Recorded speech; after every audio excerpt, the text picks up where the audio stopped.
He said Afghanistan, Pakistan, Yemen. He said it is only saber rattling to take away your attention from the real issues. And that's all he said. Did he mention what are the real issues? Well, healthcare? I'll get into one more right now that is going to stall you, and it's the next buzzword. Oh, folks, it's so important for you to know how to be able to listen to the buzzwords of the elite so that you can know what they're going to do, because they tell you everything they're going to do. He said, the Chinese are the strong ones. Oh, my goodness. Was I amazed when he got on this subject. The Chinese are the strong ones. America is going to be relegated to third world status. The New World Order has made other nations their focal point. China, he said, are the strong ones. You call into the airline to make a reservation. Who do you talk with? Someone that speaks broken English. Where are they? Anywhere from India to Mexico to Philippines. You have a guarantee, and your product goes bad, and you try to Tech support. And who do you talk with? India. The China. Dominican Republic. Yeah, any place except America. They've moved our industry abroad. Detroit is a shambles. People can't find jobs. We wonder how anyone's going to be able to afford anything anymore when they're not using people anymore. And wait until the unemployment runs out. So his statement was the Chinese are the strong ones, and we will be merged into the New World Order. And I gathered from listening to his buzzwords that we will be relegated to third world status when the elite complete their New World Order status. Can I bring in some Bible prophecy here?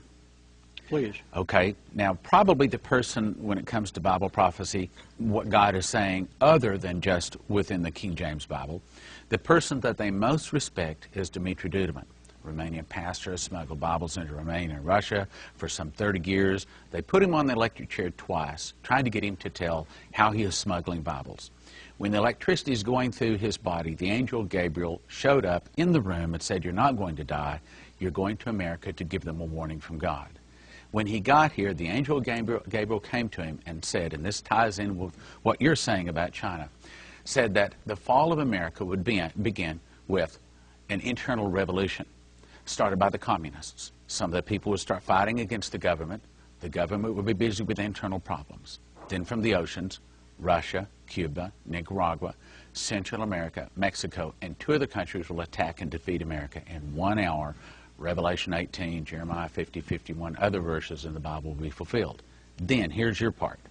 Then God will raise up China and Japan and many of the nations. They'll go against the Russians.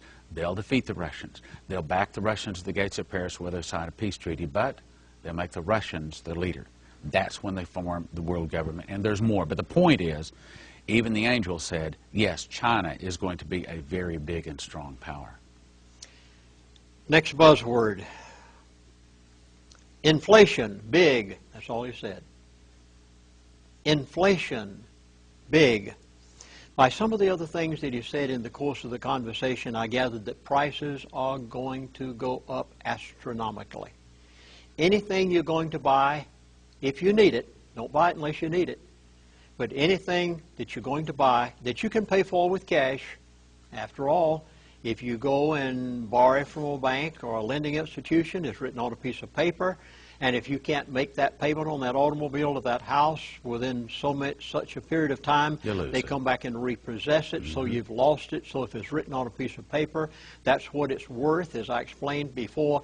But if you need something and you can buy it, if you're going to buy it right now. If you have the money.